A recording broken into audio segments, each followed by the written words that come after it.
ஓம் சரவண பவ. பாலும் தெளிதேனும் பாகும் பருப்பும் இவை நாளும் கலந்தனக்கு நான் தருவேன். கோலம் செய் துங்க கரிமுகத்து தூமணியே, நீ எனக்கு சங்கத்தமிழ் மூன்றும் தா. நெக்ஸ்ட் அன்பர்கள் அனைவருக்கும் ஆத்திய சொர்ணலக்ஷ்மி ஆத்மா வணக்கங்கள். இந்த பதிவு நமக்கு டிசம்பர் மாதம், வருடத்தின் நிறைவான மாதம் சொல்லலாம். இந்த மாதத்தில் 12 ராசியும் அடையக்கூடிய பலாபலன்களை துல்லியமான பலன்களாக 12 பதிவுகளாக காணவிருக்கிறோம்.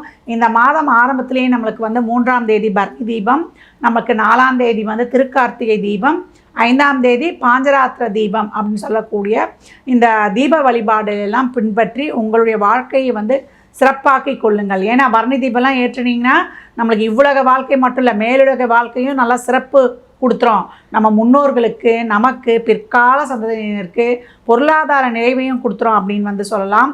அது மட்டுமல்ல, நமக்கு இந்த மாதம் நமக்கு டிசம்பர் 16 மார்கழி மாதமும் பிறந்துடும். ஏன்னா இந்த டிசம்பர் மாதம் என்பதே கார்த்திகை 15 நமக்கு மார்கழி 16 வரைக்கும் இருக்கக்கூடிய நாட்கள்னு சொல்லலாம். இந்த மார்கழி பிறப்பு ரொம்ப விசேஷம். இந்த நாட்களில் பிரம்ம முகூர்த்தத்தில் தான் கோயிலெலாம் திறந்துருவாங்க.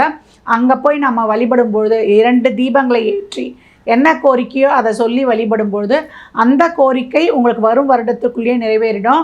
ஆண்டாள் பாசுரங்களை நித்தமும் ஒரு பாசுரம் பாடும் பொழுது இல்லங்களில் இருக்கக்கூடிய திருமண தடை நீங்கும் அப்படின்னு சொல்லலாம்.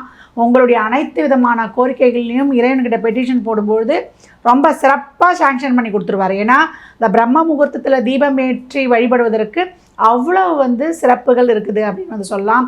இந்த மாதம் 19ஆம் தேதி ஆஞ்சநேயர் ஜெயந்தி.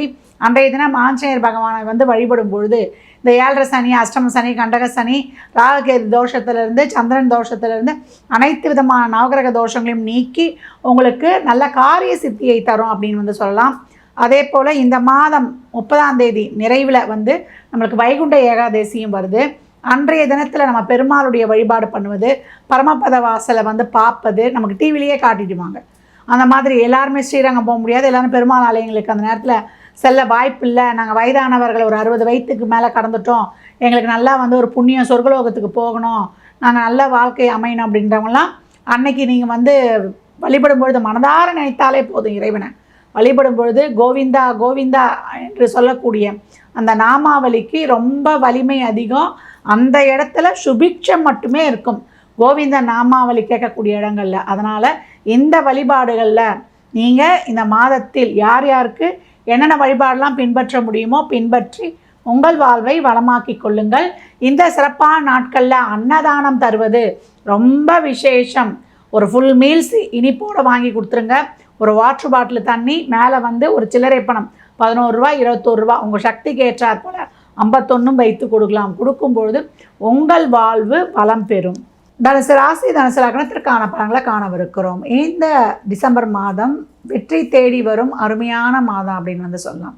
நிறைய கஷ்டப்பட்டுட்டாங்க. தனுசை பொறுத்த வரைக்கும் பெண்கள் தான் சாதனையாளர்கள்னு சொல்லலாம். ஆண்கள் நாங்கள் இல்லையா அப்படின்னு கேட்கக்கூடாது.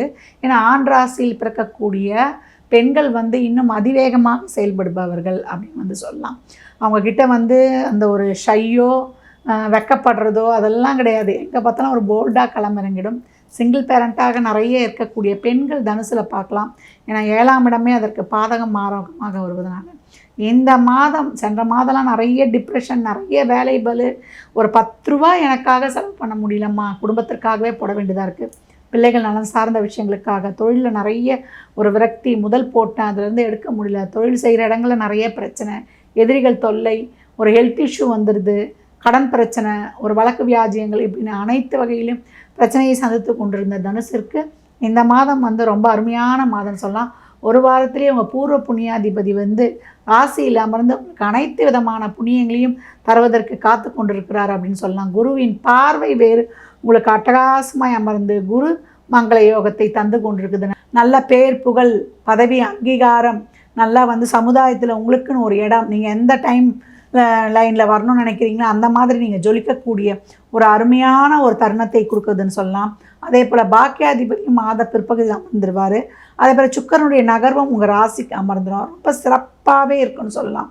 உங்களுடைய விடாமுயற்சி உங்களுக்கு ஒரு விஸ்வரூப வெற்றியை அமைஞ்சிடும். நோய் தீந்துடும், கடன் தீந்துடும், உங்களுக்கு இருக்கக்கூடிய எதிரிகளை இனம் கண்டு நீங்கள் துவம்சம் பண்ணக்கூடியது.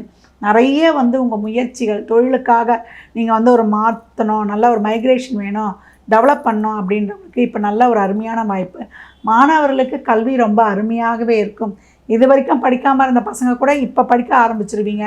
நல்ல போர்டு எக்ஸாம்ஸில் நல்ல ஒரு ரிசல்ட்ஸ் வருவது, ஒரு நல்ல உங்களுக்கான ஒரு மேற்கல்விக்கு வெளிநாடு போவதற்கான ஒரு நல்ல வாய்ப்பு, உங்கள் பெற்றோருக்கும் உங்கள் கல்வி நிறுவனத்திற்கும் நீங்கள் பெருமைகள் தேடி தருவது, புத்திர பாக்கியம் இல்லாதவருக்கு புத்திரம் கிடைப்பது, பெண்கள் இதுவரைக்கும் சந்தித்து கொண்டிருந்த பிரச்சனைகள் தீர்வது, குடும்ப பிரச்சனைகள் தீராதா, என்னுடைய உடல் ஆரோக்கியம் கொஞ்சம் சிறப்பாக இருக்காதா, என்னுடைய கடன் பிரச்சனை தீராதா, என் கணவருக்கும் எனக்கும் இருந்த பிரச்சனை தீராதா, எனக்குன்ற ஒரு மகிழ்ச்சி ஏற்படாதா, இப்படி பல வகையில் சிக்கல் பட்டு கொண்டிருக்கிறேன்னு அப்படின்ற அனைத்து விதமான பிரச்சனைகளையும் தீர்த்து கொடுக்க போகிறேன்னு சொல்லலாம். சூரியன், செவ்வாய், குரு இந்த 1, 5, 9 இந்த அதிபதிகளுடைய தொடர்பு உங்களுக்கு ரொம்ப சிறப்பாக இருக்கும்.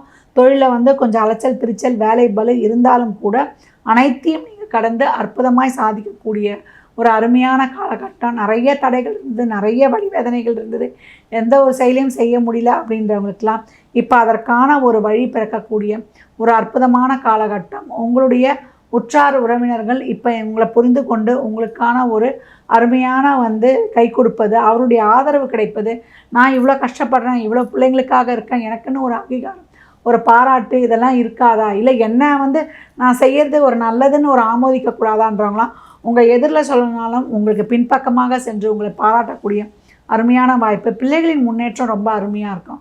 என் பிள்ளை படிக்கல, என் பிள்ளை நான் என் சொல் பேச்சு கேட்கல, என் பிள்ளைக்கு நான் ஏதாவது செய்யணும்னு நினைக்கிறேன், என்னால் எதுவும் முடியல, அந்த மாதிரி ஒரு பொருளாதார வசதி இல்லை அப்படின்றவங்களுக்குலாம் இப்போ நல்லா ஒரு பொருளாதார வசதி கிடைப்பது, நான் ஒரு அடித்தட்டில் இருக்கேன், நான் கொஞ்சம் ஒரு மேல்தட்டு ஒரு நடுத்தர வர்க்கமாக வரத்துக்கு இறைவன் கண் திறக்க மாட்டாரா அப்படின்றவங்களுக்குலாம் இப்போ நல்ல ஒரு பொருளாதார முன்னேற்றத்தையும் உங்கள் தொழில் முன்னேற்றத்தையும் உங்கள் குடும்ப உறவில் நல்ல நிம்மதி, மன நிம்மதி, சந்தோஷம், சுப பேச்சுவார்த்தைகள், இது வரைக்கும் திருமணம் ஆகாத இருந்தவங்க, ரொம்ப நாளாக நீண்ட காலம் ரிலேஷன்ஷிப்பில் இருக்கிறவங்க, வேற்று மத மொழி இதில் விருப்பப்பட்டிருக்கவங்களாம் குடும்பத்தில் சொல்லி எப்படி அம்மா அப்பா சம்மதம் கேட்குறது, பிரச்சனைகளை ஓடிக்கிட்டு இருக்குன்றவங்களுக்கு இப்போ பேசி அதை சம்மதம் வாங்கக்கூடிய அருமையான ஒரு சூழல் அனைத்து வகையிலுமே உங்களுக்கு ரொம்ப அற்புதமாக இருக்குது. திறம்பட ஒன்று பொறுமையாக நிறுத்தி நிதானம் அதில் மட்டும் செஞ்சால் போதும்.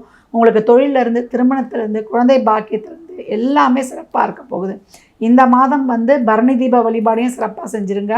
திருக்கார்த்திகை அன்று நீங்கள் தீபம் ஏற்றி விரதம் இருந்து 1 மணி நேரமாவது மௌன விரதம் இருந்துருங்க. அன்று பட்டினி விரதம் இருந்து, இப்போ திருமணம்லாம் நடக்கலை, ஏதாவது ஒரு முக்கியமான ஒரு கோரிக்கை இருக்குது, ஹெல்த்து நல்லா இருக்குன்னா பட்டினி விரதம் இருந்து அன்று தீபம் ஏற்றி மனதார பிரார்த்தனை வைக்கக்கூடிய தனுசு மிகப்பெரிய மாற்றத்தையும் ஏற்றத்தையும் காணும். கோயிலில் தீபம், அகல் விளக்கு, திரி வாங்கி கொடுத்துருங்க. அதே போல் அன்னதானத்துக்கு பச்சரிசி, வெல்லம், மிளகு, சீரகம், கல்லுப்பு வாங்கி கொடுக்கக்கூடிய தனுசு மிகப்பெரிய ஏற்றத்தையும் மாற்றத்தையும் காணும். இந்த மாதம் உங்கள் பிரச்சனைகள் தீரும். எந்த வகையிலையும் உங்களுக்கு ஒருத்தர் கை கொடுப்பாங்க, மற்றவருடைய உதவி கிடைச்சிரும். எல்லாமே இது வரைக்கும் தடை தாமதங்கள் இதெல்லாம் சந்தித்திருந்தாலும் கூட இந்த காலகட்டம் உங்களுடைய தூங்காதவங்க கூட இந்த மாதம் தூங்கிடுவீங்க. நிறைய பிரச்சனைகளை சந்தித்து கொண்டிருந்தோம்மா நாங்கள், எங்களுடைய டே டு டே லைஃப்பில் சிந்தனை சிந்தனை சிந்தனை குழப்பமாகவே ஓடிக்கொண்டிருந்தது, எங்களுக்கு எல்லா வகையிலையுமே பிரச்சனை, நோய், கடன், எதிரி தொல்லை, யாரை பார்த்தாலுமே நான் எதிரியாக நினைக்கிறேன், எல்லாருக்கும் நல்லது நினைக்கிறோம் அப்படின்னு ரொம்ப மனவேதனைப்பட்டு கொண்டது தனுசுக்கு எல்லா வித சிக்கல்களையும் குழப்பங்களையும் பிரச்சனைகளையும் தீர்ப்பதற்கான ஒரு நல்ல மாதம், ஒரு துவக்கம்னே சொல்லலாம். இப்போ நீங்கள் செய்யக்கூடிய அனைத்து விதமான புதிய துவக்கங்களும் உங்கள் பிற்காலத்தில் கடந்து வருவதற்கு ரொம்ப சிறப்பானதாக இருக்கும் அப்படின்னு சொல்லலாம். தனுசு ராசி லக்னத்திற்கு என் நல்வாழ்த்துக்களை தெரிவித்துக் கொள்கிறேன்.